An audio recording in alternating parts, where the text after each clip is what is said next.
السلام عليكم ورحمة الله وبركاته. حديثنا اليوم بعنوان احفظ الله يحفظك.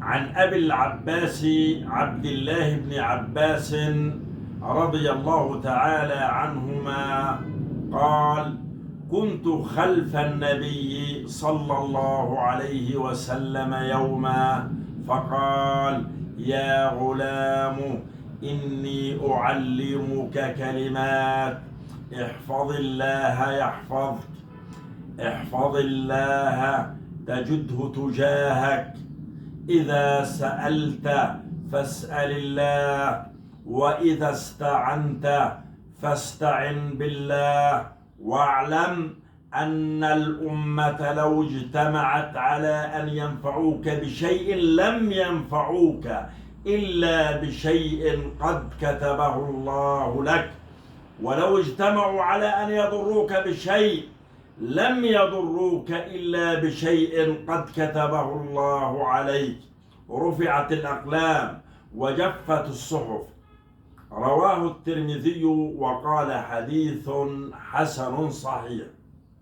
وفي رواية غير الترمذي: احفظ الله تجده أمامك، تعرف إلى الله في الرخاء يعرفك في الشدة، واعلم أن ما أخطأك لم يكن ليصيبك، وما أصابك لم يكن ليخطئك، واعلم أن النصر مع الصبر، وأن الفرج مع الكرب، وأن مع العسر يسرا. شرح الحديث: كنت خلف النبي صلى الله عليه وسلم، أي خلفه على دابته. يا غلام يقصد ابن عباس، وسن ابن عباس رضي الله عنهما إذ ذلك كان نحو 10 سنين. إني أعلمك كلمات ينفعك الله بها، احفظ الله بملازمة تقواه وامتثالها واجتناب نواهيه، أي احفظ أوامره وانتهي عن نواهيه. يحفظك ويرعاك في نفسك وأهلك ودينك ودنياك، لا سيما عند الموت وفي أهوال الآخرة. احفظ الله بما ذكر سابقا، تجده تجاهك أمامك. يروى أن العبد الصالح أبا الطيب الطبري رحمه الله كان قد جاوز 100، وهو متمتع بعقله وقوته وحواسه كافة، حتى إنه سافر ذات مرة مع رفقة له، فلما اقتربت السفينة من الشاطئ وثب منها إلى الأرض وثبة شديدة، عجز عنها بقية الذين كانوا معه على السفينة، فاستغرب بعضهم هذه القوة الجسدية التي منحها الله إياه مع كبر سنه وشيخوخته، فقال لهم: هذه جوارح حفظناها عن المعاصي في الصغر، فحفظها الله علينا في الكبر.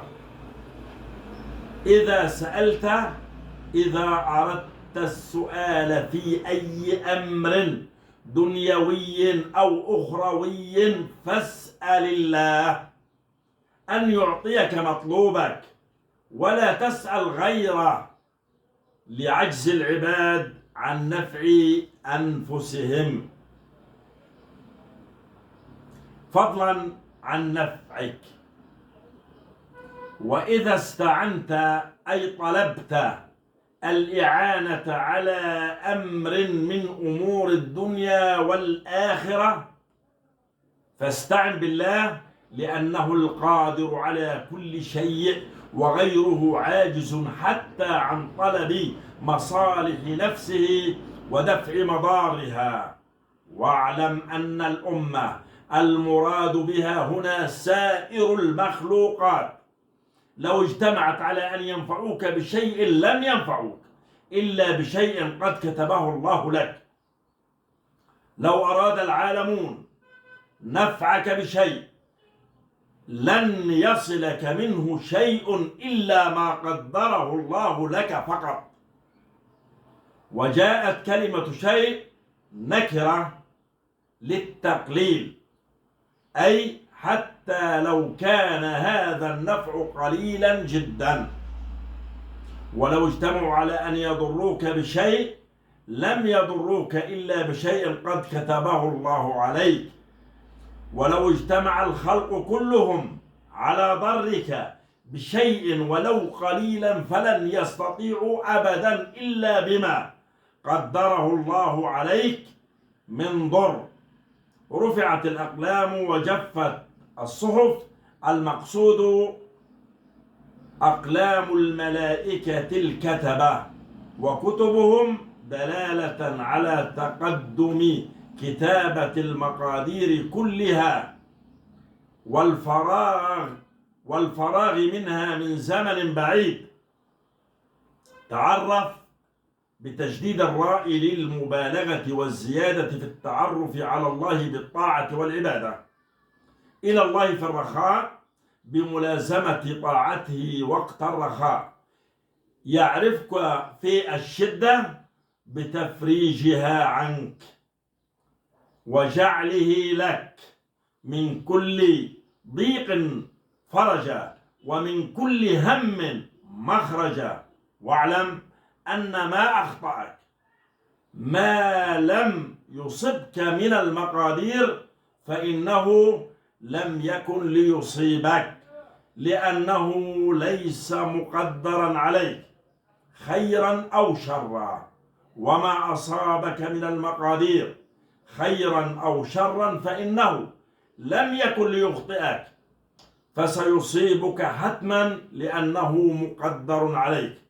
واعلم أن النصر من الله للعبد على جميع أعداء دينه ودنياه مع الصبر على طاعة الله وعن معصيته وعلى المصائب، وأن الفرج الخروج من الغم والبلاء مع الكرب مع شدة البلاء والغم الذي يأخذ النفس، فإذا اشتد البلاء أعقبه الله تعالى بالفرج، كما قيل اشتدي أزمة تنفرجي. وإن مع العسر يسرا، مع بمعنى بعد، وقد جيء بمع في موضع بعد للدلالة على قرب الفرج وسرعة اليسر.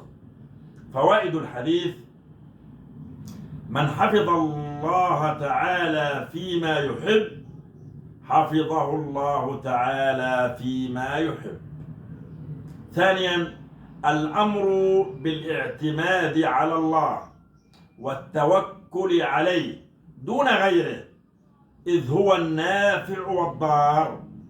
ثالثا، التنبيه على أن هذه الدار عرضة للمصائب فينبغي الصبر عليها. رابعا، الرضا بالقضاء والقدر.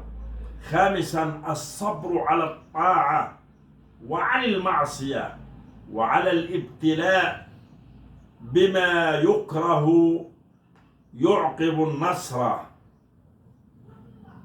سادسا، ليس من شدة للمسلم إلا ويعقبها فرج، فعلى المسلم أن يترقب دائما قرب الفرج.